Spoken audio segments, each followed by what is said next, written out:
Morning everyone, আশা করি সবাই খুব ভালো আছো আর আমিও ভীষণ ভালো আছি। আর আজকের সকালে আমি কি ব্রেকফাস্ট করেছি সেটা একটু দেখাই চলো।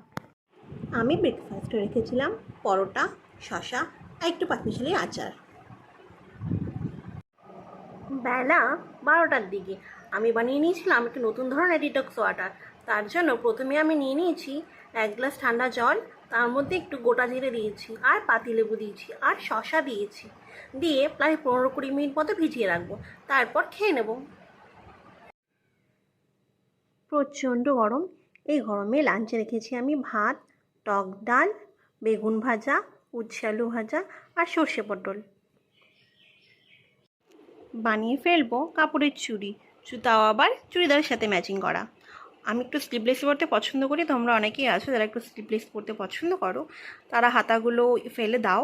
ওই ফেলে দেওয়া হাতা দিয়ে আর পুরোনো চুড়ি দিয়ে কী করে আমরা চুড়িদারের সাথে ম্যাচিং করে চুড়ি বানাতে পারবো সেটা একটা দেখে নিই চলো। তারপর মাপ মতো ছোটো কাপড় কেটে নিয়ে তার উপর থেকে আঠা লাগিয়ে চুড়ির উপর দিকটা আর নিচ দিকটা ভালোভাবে মুড়িয়ে নেব। চুড়িগুলোকে ঠিক 1 বাই 1 করে এভাবে আঠা দিয়ে আটকে নেব। আমি এখানে 6টা চুড়ি নিয়েছি, তোমরা যারা একটু বেশিও নিতে পারো। আমি বেশি মোটা করব না, মিডিয়াম রাখবো চুড়িটা। আমার চুড়ি বানানো অলমোস্ট ডান। তোমরা বাড়িতে এভাবে ট্রাই করো আর কেমন হয়েছে জানাতে ভুলো না কিন্তু। আমি চুড়িটা পরে দেখি কেমন লাগে, ততক্ষণে তোমরা সাবস্ক্রাইব করতে ভুলো না কিন্তু। আজ বানাবো চাউমিনের পকোড়া। কী কী ইনগ্রেডিয়েন্টস নিয়ে নিয়েছি একটু দেখিয়ে দিই একবার। প্রথমে আমি চাউমিনগুলোকে সিদ্ধ করে নিয়ে নিয়েছি, তারপর নিয়ে নিয়েছি টমেটো কুচি, কালো জিরে, বেসন, লঙ্কা কুচি, পেঁয়াজ কুচি, পরিমাণ মতো নুন আর একটু কর্নফ্লাওয়ার।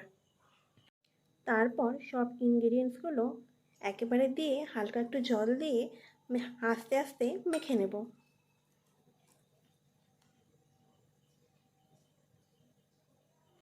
এরপর কড়াই গরম হয়ে গেলে কড়াই একটু পরিমাণ মতো তেল ঢেলে নেব।